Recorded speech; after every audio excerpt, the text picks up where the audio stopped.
Wednesday, December 6, introducing a new God. Now that Paul had the attention of the thinkers in Athens, he turned his audience to the God of heaven. Read Acts 17, verses 24 to 27. What approach was Paul taking here in an attempt to reach these people? Acts 17, beginning at verse 24.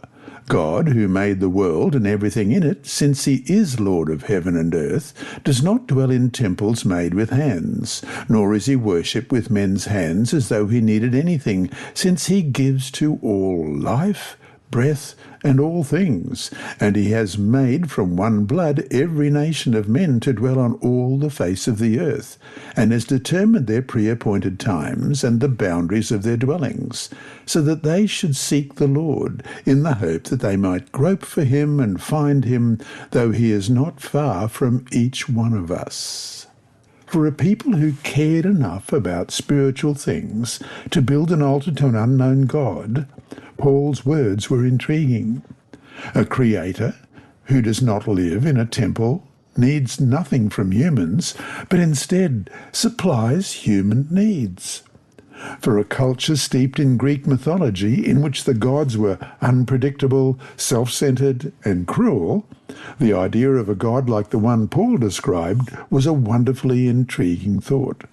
And the men of the Areopagus took their first baby steps towards a God of love. The fact is that this God, whom they did not know, could be known. Indeed, he wants to be known as well. Paul probably spoke longer at the Areopagus than just the few words Luke shared in this story. It seems reasonable, for the sake of space, that Luke just summarized Paul's speech. If that is true, then each of the concepts we have read so far, Paul probably fleshed out in more detail. Then we break down Paul's speech into concepts, and there are 5. 1. Paul first complimented their current spiritual awareness and sincerity. 2. Next he showed that he had studied their belief and that he found some things that he respected from what he had learned. 3. He then told them about one particular thing that he had discovered in his study of their religion that they admitted they did not understand. 4. After that, he shared the aspect of God that he knew they desperately needed, which is the fact that God exists and that he loves them and is not far away. And 5. Finally, at the end of his speech, Paul moved to warning them of what it means to reject the knowledge of this God they did not yet know. Paul took them as far as he could based on what he knew about what they believed. If he could get them that far, he was making good progress. And so to finish today, notice Paul's appeal to the created world and to God as the Creator. And we're going to read Romans 1:18 to 25. I'll leave it till the end. Why is this such a good approach to take, at least to start, with most people?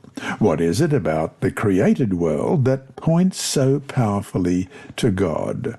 And let's read that passage from Romans chapter 1, beginning at verse 18.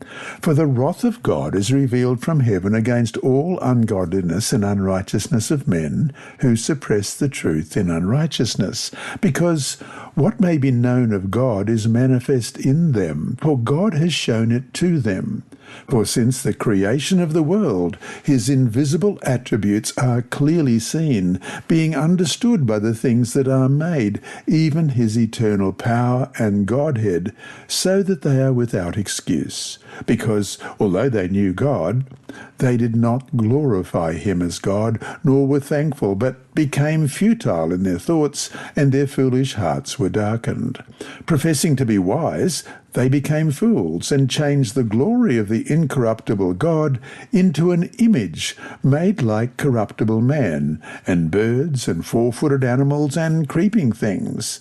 Therefore God also gave them up to uncleanness in the lusts of their hearts, to dishonour their bodies among themselves, who exchanged the truth of God for the lie, and worshipped and served the creature rather than the Creator, who is blessed forever.